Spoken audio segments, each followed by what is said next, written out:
జీవితం అనే ప్రవాహంలో మనల్ని ఒడ్డుకు చేర్చే పడవ పేరే ఆత్మవిశ్వాసం.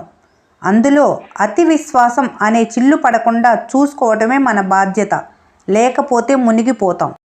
ఎదగాలంటే ఒదిగి ఉండటం నేర్చుకోవాలి. గెలవాలంటే ఓటమిని ఒప్పుకోవటం నేర్చుకోవాలి. సర్దుబాటు లేనిదే జీవితంలో ఏదీ సంపూర్ణం కాదు.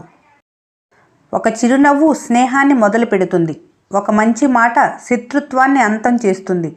ఒక మంచి చూపు అనుబంధాన్ని రక్షిస్తుంది. ఒక మంచి వ్యక్తిత్వం జీవితాన్నే మార్చేస్తుంది.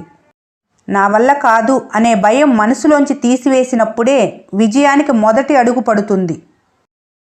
గెలిచినప్పుడు పొంగిపోవటం, ఓడిపోయినప్పుడు కృంగిపోవటం వంటివి చేయరాదు. విజయం అనేది అంతం కాదు. ఓటం అనేది చివరి మెట్టు కాదు. ఎగురుదాం అనుకునే వారికి రెక్కలే కాదు, దిక్కులు కూడా సహాయం చేస్తాయి. రెక్కలు ఉండి ఎగరలేము అనుకునే వారికి దిక్కులే కాదు, రెక్కలు కూడా సహాయపడవు. ఉన్నదానితో సర్దుకుపోవటం నేర్చుకుంటే జీవితం ఎప్పుడూ ఆనందంగానే ఉంటుంది. లేని దానికోసం ఆరాటపడితే చివరికి కన్నీళ్లే మిగులుతాయి. కొన్ని ప్రశ్నలకు సమాధానం చెప్పకుండా మౌనం వహించటం ఉత్తమం. కొన్ని పరిస్థితుల్లో అతిగా స్పందించకుండా చిరునవ్వుతో తప్పుకోవటం అత్యుత్తమం. అవసరానికి మించిన వస్తువులు, సామర్థ్యానికి మించిన పొగడ్తలు దొరికితే ప్రతిదీ చులకనగానే కనిపిస్తుంది. మనిషి ప్రేమ అవసరం వరకు, మనసు ప్రేమ మరణం వరకు.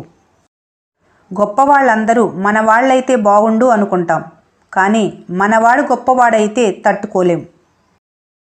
కోపం ఇలా వచ్చి అలా వెళ్ళిపోయే భూకంపం లాంటిది. ఒక్క క్షణం కంటే ఎక్కువ ఉండదు. అది చేసే నష్టం మాత్రం మామూలుగా ఉండదు. జీవితంలో కొన్నిసార్లు విరిగిన రెక్కలతో కూడా ఎగరవలసి వస్తుంది. అలా ఎగిరి నిలబడిన వాడే తనను నమ్ముకున్న వారిని నిలబెట్టగలడు.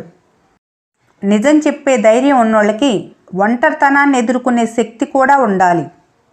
మిమ్మల్ని ఒకరు నిరాకరిస్తే బాధపడకండి. విలువైన దానిని కొనలేని సమయంలో మాత్రమే దాన్ని నిరాకరించి తక్కువ విలువ కలిగిన దాన్ని కొనుక్కుంటారు. మీరు విలువైన వాళ్ళుగా ఉండండి. మూర్ఖులతో ఎప్పుడూ వాదన పెట్టుకోవద్దు. ఎందుకంటే వారు ముందు మిమ్మల్ని వారి స్థాయికి దిగజారుస్తారు.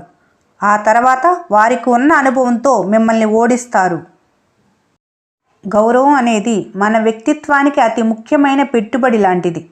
మీరు ఇతరులకు ఎంత ఎక్కువ ఇస్తే అంత ఎక్కువ రాబడి పొందగలుగుతారు. కాల ప్రవాహంలో ఎవరి ప్రయాణం ఎవరితోనూ శాశ్వతం కాదు. ఎవరి ప్రయాణమైనా ప్రాణమనే వెలుగు వారిలో వెలుగుతున్నంత వరకే. నిన్ను ప్రేమించే వాళ్ళ దగ్గర ఒదిగి మాట్లాడు. నిన్ను ద్వేషించే వాళ్ళ దగ్గర ఎదిగి మాట్లాడు. కొన్ని సమయాల్లో ఇతరుల నోటిని మూయించటానికి ప్రయత్నించటం కన్నా మన చెవులను మూసుకోవటం మంచిది. ఎవరో చెప్పినట్లు, ఎక్కడో చదివినట్లు అనిపించేది కథ. ఎప్పుడూ చూడనట్లు, ఎక్కడా జరగనట్లు అనిపించేదే జీవితం. ఈ వీడియో మీకు నచ్చినట్లయితే మన స్నేహ ఛానల్ని లైక్ చేయండి, సబ్స్క్రైబ్ చేసుకోవడం మర్చిపోకండి. Thanks for watching.